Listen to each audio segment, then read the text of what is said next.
Okay. Now, Ian, in terms of your rationale for diversifying, is all around cash flow, isn't it? It is, yeah. It was probably before we stopped being able to borrow money.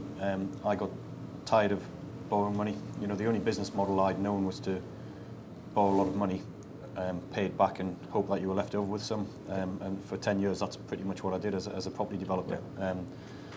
And I thought there must be another way of doing it. So it was a conscious decision to spin off cash flow businesses, yeah, which didn't need any debt. Primarily property services businesses, property management, latest is insurance. There's quite a few of them actually. Brims Construction, which is an excellent example of the proposed diversification. I'd previously been involved in all of the construction contracts, and in order to free myself up from having to go to building sites every morning, I helped launch a contracting business, and then the credit crunch kicked in, and I have to say it's proved to be.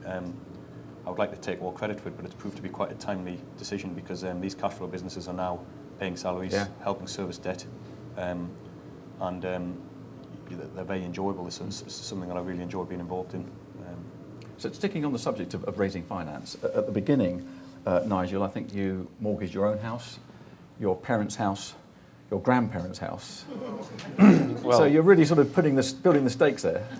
Well, I did, but when you're 26 years old, it doesn't seem such a risk. Looking back, I think my parents and my grandmother were just unbelievable to have that much faith. I mean, did you think about approaching institutions first of all, or was it just keeping it within the family? No, I approached everybody. But in 1985, 1986, there weren't many places, there weren't many institutions that you could borrow from. You didn't have the venture capitalists, yeah, that you have nowadays. So it was either the High Street Bank or Building Society, or you find it yourself. It was interesting as well because the bank eventually we raised enough capital to borrow the balance from the bank. The bank wouldn't lend me the money to buy the stock. So I went to the seller, the vendor, and said, look, could you lend me the money to buy the stock and I'll pay you back after 3 months once the creditors have effectively carried the stock holding cost. And he agreed to do that, which was fantastic. So the fundraising exercise was quite innovative from start to finish. Now, Rebecca, you started your business by going to Tesco, wasn't it? Yes, I did. And I took out a £10,000 Tesco loan. That's how I started it. And did you need any other finance apart from that? No, we didn't. No, we didn't. So all from that first $10,000? Yeah. Now, Max, you were your own business angel, I think, weren't you? Yes, at the beginning, I had the idea of what we would do, but as I think I said earlier, high-tech businesses do take a lot of money. And we put the business plan together and did some of the trailing about in the traditional way to venture capitalists in the UK. I could talk all night about what a painful process that was.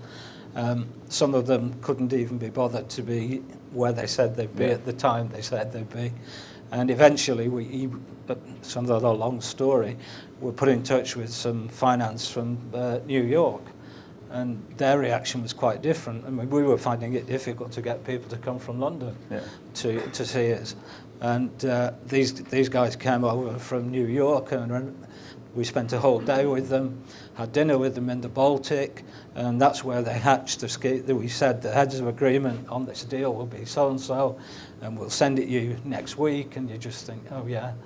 It turned up, this was all over the Christmas period, and we raised £1 million over the Christmas period. It was in the bank in the first week of January, so that was a very different experience. But in contrast to Rebecca's £10,000, I think you ultimately raised about 12 million, I think, didn't you? Yeah, we have now, yeah, and still going.